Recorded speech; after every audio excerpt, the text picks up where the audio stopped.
Hey everyone, and welcome to this What I Eat in a Day. This episode, I will be doing a kind of weekendish version of what I eat. This was a Sunday, and I started my day off with a brunch. In addition to my breakfast, I had 2 drinks, one of which being a juice. Juice does get a pretty bad rep because it is quite high in sugar. Of course, there are vitamins, but nonetheless, you should be cautious with the amount of juice you drink. However, if you turn it into this spritzer, this unalcoholic spritzer, it's actually a really great way of just getting a little bit variety into the liquids you have every day. I also had a soy matcha latte this morning. Primarily, I drank this because I just really enjoy the taste. However, matcha does have some health benefits, one of which being that it's very high in antioxidants. Antioxidants, very simply speaking, terminate free radicals, which cause quite a lot of cell damage in the body. Furthermore, there are some studies that suggest matcha could have cancer-fighting qualities, help prevent heart disease, type 2 diabetes, and help with weight loss. This doesn't mean, though, that you have to go swapping out your coffee with matcha if you don't like the taste of it. For the open-faced sandwich that I had, I toasted 1 piece of whole wheat rye bread and topped that with about half of an avocado, which I seasoned with salt and some lemon juice. The healthy fats from the avocado is slowing down the breakdown of the carbs from the bread. Essentially, that means it will help keep your blood sugar level more steady and you full for longer. So the combo of carbs and fats is very satiating. I topped this with one of my favorite foods, kimchi. Kimchi is a Korean fermented cabbage, and fermentation in general has become somewhat of a lost art. Thankfully, though, it's having a resurgence right now because it is very, very healthy. Fermented products contain a lot of healthy bacteria called lactobacilli. These support the digestive system and make sure that you have a healthy gut flora. And honestly, kimchi is just super delicious. I topped it off with a fried egg. I did actually have 2 fried eggs, but purely for aesthetical reasons I left it like this, and topped it off with a little bit too much black pepper.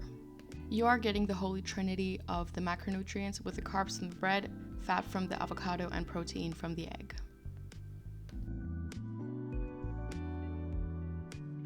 On Sundays, I usually skip lunch because I eat breakfast a little bit later, and I had a bit of a treat in the afternoon by Tribeca Ice Cream. This was a white chocolate macadamia ice cream sandwich. It's a ice cream parlor here in Berlin, and they concentrate on vegan, raw ice cream. It was super delicious. You really wouldn't notice that it's on the healthier side. It was super decadent and not too sweet. Halfway through, I realized I wanted a matcha latte, so you're getting this beautiful shot. You're welcome. I just kind of winged dinner, but I knew I wanted some kind of Asian flavors. And I'm warning you, many disasters struck during this cooking session. For one, I wanted to make some vegan meatballs, and I'm going to warn you now, I will leave out the very tragic and graphic footage, but I had to make the consecutive decision to turn this into a minced meat topping because they did not stick together at all. So this is the minced meat topping. It was super delicious. It wasn't meatballs, but it was still really great. I then chopped up an onion and some ginger. This was when tragedy befell me once again in my kitchen kingdom. I noticed I was out of garlic. So after a bit of a cry and very, very hard emotional times, I said, whatever, I will get through this.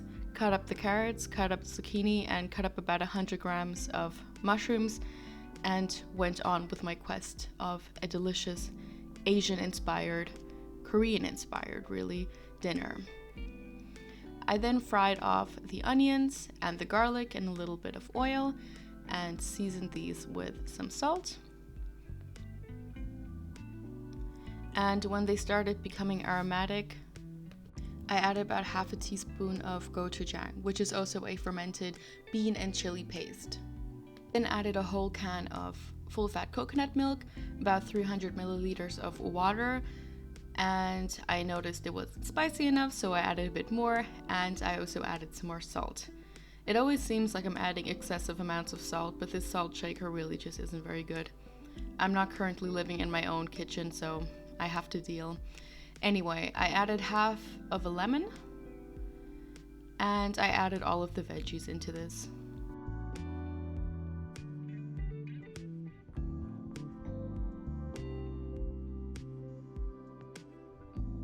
I gave that a good stir, put the lid on, and just let it boil for a while.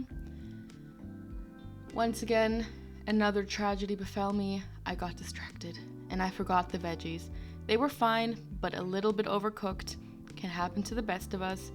But if possible, don't overcook your veggies. It's nice when they still have a bit of a crunch. I served this up with about 75 grams of rice noodles. This is a really good gluten-free option, but do keep in mind this is pretty much like eating white rice, so a bit of a healthier option could be brown rice. I then topped this with my veggie curry sauce hybrid thing that was actually quite delicious, even though the veggies were a little bit too soft. And once I'd ladled on about 3-4 scoops, I topped this with the minced meat topping that was supposed to be meatballs.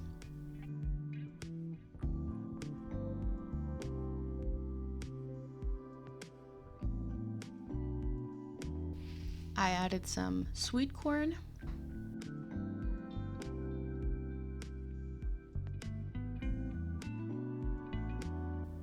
And of course kimchi.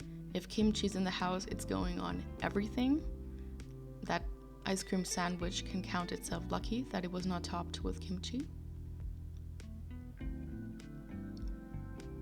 And I'm also topping this with some peanuts and with some scallions.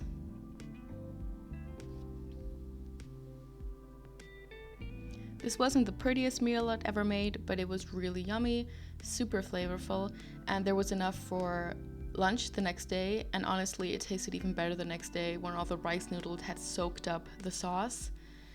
And you could add a bit more protein, there's no doubt about that, some tofu or just more meat crumbles, but it was still a relatively balanced meal. Again, you're getting all the macronutrients in, and you're definitely getting a lot of veggies in and a lot of fermented products.